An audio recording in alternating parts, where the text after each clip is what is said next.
Bismillahirrahmanirrahim.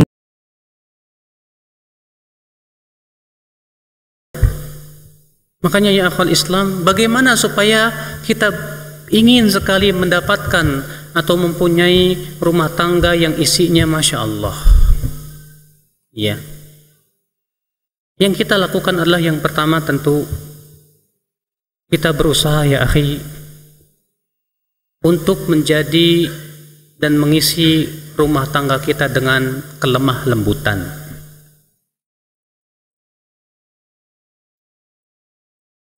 Sebutkan dalam hadis yang sahih atau dihasankan oleh Syekh Al-Albani dari Imam Ahmad dan yang lainnya, apabila Allah menginginkan kebaikan pada sebuah rumah tangga, adkhala fi qulubihimur rifqa, Allah akan masukkan ke dalam mereka itu kelemah lembutan.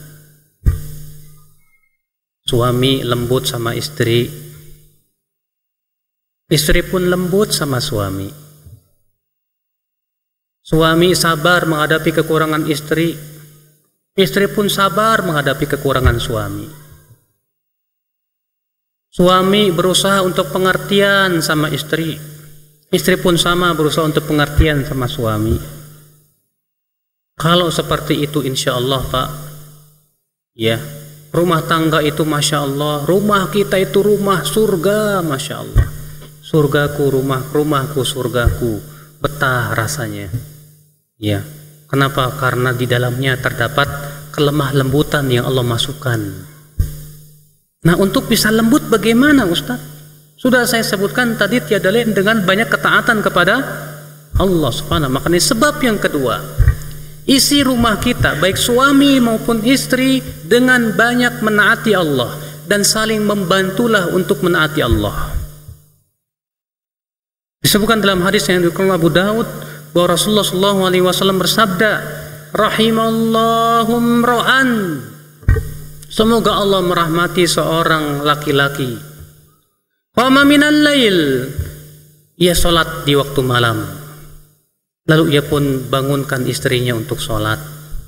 Jika tidak bangun, diperciki wajahnya.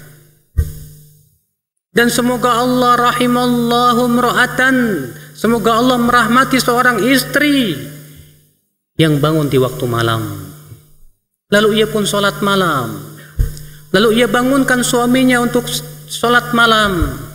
Bila tidak bangun maka diperciki wajahnya. Pak, antum kalau diperciki lagi tidur sama istri antum ngapain? Yo, ngambek nggak? Ya. Kalau antum nggak ngambek bahkan berterima kasih sama istri, terima kasih mah, thank you. Ya. Saya dibangunin buat sholat malam, berarti memang antum orang yang ingin dibantu untuk kebaikan. Tenang, ya, untuk saling membantu dalam kebaikan. Tapi juga istri jangan cemberut kalau suami ternyata nggak mau bangun. Dan juga suami pun jangan maksa istrinya supaya bangun. Karena tauladan kita Rasulullah SAW, beliau sholat malam dalam keadaan Aisyah tidur di hadapannya. Ketika beliau mau sujud, jadi cubit itu kakinya Aisyah. Aisyah pun kemudian melipat kakinya. Rasulullah sujud. Ketika Rasulullah naik, Aisyah kakinya dilonjorin lagi. Ya. Ketika Rasulullah tersisa sholat witir, baru bangunin Aisyah. Aisyah bangun sholat witir. Ternyata Rasulullah hanya membangunkan Aisyah untuk sholat witir. Tidak maksa Aisyah. Aisyah, kamu sholat malam harus. Iya. Ada seorang ibu ngeluh sama saya, Ustadz, saya punya suami gimana ya Ustadz? Gak suka sholat tahajud Ustadz. Masya Allah ibu, kata saya. Suami ibu sholat 5 waktunya dijaga nggak? Alhamdulillah, rajin ke masjid sih. Jadi ibu maunya kayak gimana? Ya yang mau yang sholat tahajud lah. Masya Allah. Kemampuan orang tuh beda-beda ibu. Jangan sampai hanya karena ibu menginginkan supaya suami ibu seperti ibu, Akhirnya setan masuk ke dalam hati ibu dan menganggap suami saya ini payah, kayaknya udah nggak level sama saya. Mulai itu setan masuk situ, Pak. Akhirnya ngelihat ikhwan lain yang lebih soleh. Wah, kalau ikhwan ini soleh ya, suami saya. Ya. Jadi itu permainan setan itu, Pak. Iya. Akhirnya apa? Lama-lama cinta istri berkurang. Hati-hati seperti itu. Ikhwatul Islam, azakumullah. Padahal kata seorang ulama Ibnu Qayyim rahimahullah, kalau kamu diberikan oleh Allah kemudahan sholat malam, jangan kamu meremehkan orang yang tidak sholat malam. Bisa jadi yang tidak sholat malam lebih baik dari kamu.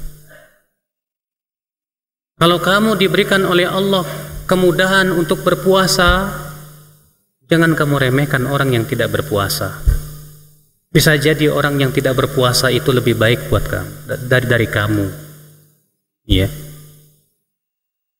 Maksudnya ya akhal Islam azakumullah, bahwa rumah tangga yang didasarkan kepada ketaatan itu akan memberikan kebahagiaan. Istri yang bertakwa kepada Allah, suami yang bertakwa kepada Allah, istri ya yang berusaha untuk menjalankan hak suaminya, suami yang berusaha untuk menjalankan hak istrinya. Tapi biasa, Pak, sepandai-pandainya tupai melompat, akhirnya keblejok juga, jatuh juga. Itu lumrah. Terkadang suami kita selama ini Masya Allah bagus, tapi kok suatu ketika berbuat kesalahan. Nah, kekurangannya istri, kata Rasulullah, terkadang gara-gara satu kesalahan 1000 kebaikan hilang. Makanya kata Rasulullah SAW, ra'aitun nar, aku melihat api neraka, fa'idha aktsaru ahlihan nisa, ternyata kebanyakan penduduknya dari kalangan wanita, yakfurna, mereka kafir. Kemudian ditanya, yakfurna billah, mereka kafir kepada Allah wahai Rasulullah. Kata Rasulullah, tidak, yakfurnal ashir, idza ahsana ahadukum ila ihdahunna dahr thumma ra'at minka syai'an qalat ma ra'aitu minka khairan qat. Ya, tapi ia kafir kepada suami apabila salah seorang dari kalian sudah banyak berbuat baik kepada istri, kemudian melihat satu kesalahan dari suami, ia pun langsung berkata, aku tidak pernah melihat kamu berbuat baik. Akhirnya 1000 kesalahan kalah oleh 1000 kebaikan kalah oleh 1 kesalahan. Tapi maaf, Pak, terkadang di antara laki-laki pun ada yang berjiwa wanita, Pak. Ketika melihat istrinya salah satu aja udah sebel gitu. Hilang semua kebaikan istrinya. Padahal selama ini istrinya sudah capek mendidik anaknya. Selama ini istrinya berusaha untuk berbakti sama suaminya. Tapi gara-gara satu kesalahan yang dilakukan istri, suaminya langsung hilang semua di mata dia. Saya katakan nih, laki-laki setengah perempuan. Iya. Tidak layak seorang laki-laki bersifat seperti itu. Kadang kita dalam berteman juga suka begitu. Kita berteman dengan teman, gara-gara teman kita salah satu, akhirnya kita tinggalkan teman kita. Itu sifat perempuan, Pak. Ya. Ikhwatul Islam, azakumullah. Nah, ya akhi, ya, suami dan istri berusaha untuk saling membantu dalam kebaikan, saling mengingatkan, ya, dan jangan merasa canggung untuk diingatkan oleh suami, oleh pasangan kita.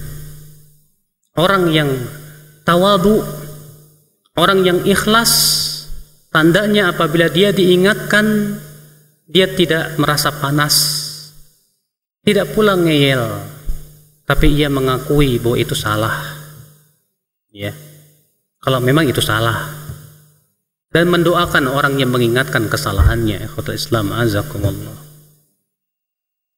Nah, disinilah penting, akhi, azakumullah, ya, suami istri saling mengerti. Abu Darda pernah berkata kepada istrinya, hai istriku, kalau kamu melihat aku marah, tolong ridhokan aku. Dan kalau kamu marah, aku akan ridhokan kamu, hai istriku. Masya Allah, ya. Abu Darda radhiyallahu anhu warda, seorang sahabat yang mulia, ya, berkata kepada istrinya, hai istriku, kalau kamu marah, aku akan ridhokan kamu. Tapi kalau aku marah, tolong ridhokan aku. Ikhwatul iman, na'azakumullah. Kemudian ya akhi, a'azakumullah, agar rumah kita menjadi rumah idaman, rumah yang betul-betul memberikan kedamaian, bukan rumah-rumah angker, yaitu suami dan istri rajin menuntut ilmu Allah, mempelajari tentang apa itu hak-hak Allah, kemudian menimbulkan keilmuannya tersebut ketakwaan kepada Allah. Dia pun berusaha untuk mempraktekkan ilmunya yang pertama dia praktekkan kepada pasangan hidupnya dulu. Seorang istri menuntut ilmu, yang pertama kali dia praktekkan adalah kepada suaminya sebelum kepada yang lainnya.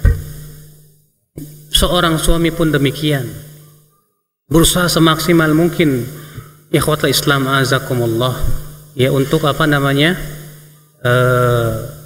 memenuhi hak-hak masing-masing dengan cara menuntut ilmu Allah subhanahu wa ta'ala. Insyaallah kalau hal seperti itu, mudah-mudahan rumah tangga kita termasuk rumah tangga yang diberkahi oleh Allah subhanahu wa ta'ala. Namun sekali lagi Bapak, itu tidak mungkin kita lakukan kecuali dengan cara satu kunci. Kuncinya yaitu berjihad melawan hawa nafsu, mujahadah, ya, berjihad, berjuang. Masing-masing suami dan istri harus berjuang. Seorang istri yang menuntut ilmu, dia akan berpikir, di saat saya sebel kepada suami saya, wah, di saat itu saya pahalanya banyak insyaallah. Nah, terkadang Pak, seorang istri melayani suami di saat dia cinta, Masya Allah, ambilin kopi dong. Iya sayang, iya, dibikinin dengan penuh kegembiraan. Tapi kalau si istri lagi sebel sama suaminya, lagi kesel sama suaminya, bikinin kopi dong, bikin aja sendiri sana. Tapi kalau istri itu berilmu dan menuntut ilmu, dia berpikir, ketaatan kan semakin berat semakin besar pahalanya ya. Saya ini kok berat banget menaati suami saya ketika saya kesel sama dia. Ini besar sekali pahalanya. Ketika disuruh sama suaminya, ya tolong dong bikin kopi, iya, sambil kesal-kesal gitu, iya, kemudian dikasih juga, taati, tapi dia tahu walaupun berat, tapi dia tahu di saat itu pahalanya besar sekali, alhamdulillah. Dia berusaha, ya, untuk mencari keridhaan suaminya. Dia berusaha mengamalkan hadis Nabi SAW. Unzuri aina anti min, lihatlah oleh kamu bagaimana kamu di mata suamimu. Fa innama huwa jannatuki aw naruki, karena suamimu adalah surgamu atau nerakamu. Istri yang menuntut ilmu, dia amalkan ilmu itu pada suaminya. Dia ingin mendapatkan keridhaan suaminya. Ikhwatul Islam azakumullah. Demikian pula suami yang bertakwa kepada Allah, yang menuntut ilmu, dia ingin mendapatkan pahala yang besar dari istrinya. Dia pun berikan senyuman kepada istrinya. Berapa banyak terkadang suami yang buat senyum sama istrinya aja jarang sekali. Selalu dia berikan senyuman kepada istrinya. Ya, berikan sikap kelemah lembutan, berbuat baik kepadanya. Dia ingin mengamalkan hadis Nabi SAW, istausu bin nisa'i khairan, berbuat baiklah kepada wanita, fa innahunna khuliqna min dhila, karena para wanita itu tercipta dari tulang rusuk. Wa inna a'waja syai'in minad dhila a'lah, dan bahwasanya tulang yang paling bengkok yaitu yang paling atas. Fa in dhahabta tuqima, kalau kamu paksa untuk diluruskan, dia akan patah. Kalau kamu biarkan, ia tetap bengkok. Tapi caranya bagaimana? Kata Rasulullah, fastausu bin nisa'i khaira, berbuat baiklah kepada para wanita. Dia ingin mengamalkan hadis ini. Dia ingin dapat pahala dari istrinya. Bagaimana supaya istri saya menjadi tempat pahala buat saya? Saya berbuat baik kepada dia.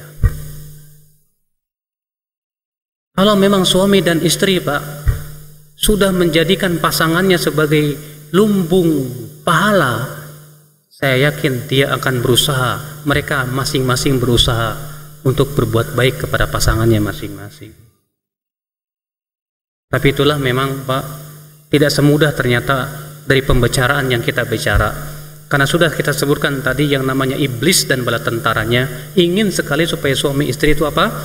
Bercerai, berpisah. Terkadang, Pak, akibat daripada kesalahan yang kita pikirkan, kesalahan itu pinternya setan. Makanya suami dan istri itu hendaknya menjaga pikirannya. Karena kata Ibnu Qayyim rahimahullah, asal segala keburukan dari pikiran. Pikiran dan di pikiran, kalau antum mikirin terus berubah menjadi niat, suasana hati berubah. Coba kalau antum melihat istri antum berbuat salah, lalu yang antum pikirkan kesalahannya aja, lupa kebaikan dia. Kalau antum sudah ingat terus kesalahannya, antum kesal sama dia. Kalau antum sudah kesal, ya mungkin antum mukul dia dan yang lainnya. Demikian pula seorang istri ketika yang dipikirkan kesalahan suaminya saja, yang ada adalah akibatnya si istri tidak mau lagi taat kepada suami. Akibat dari apa? Pikiran.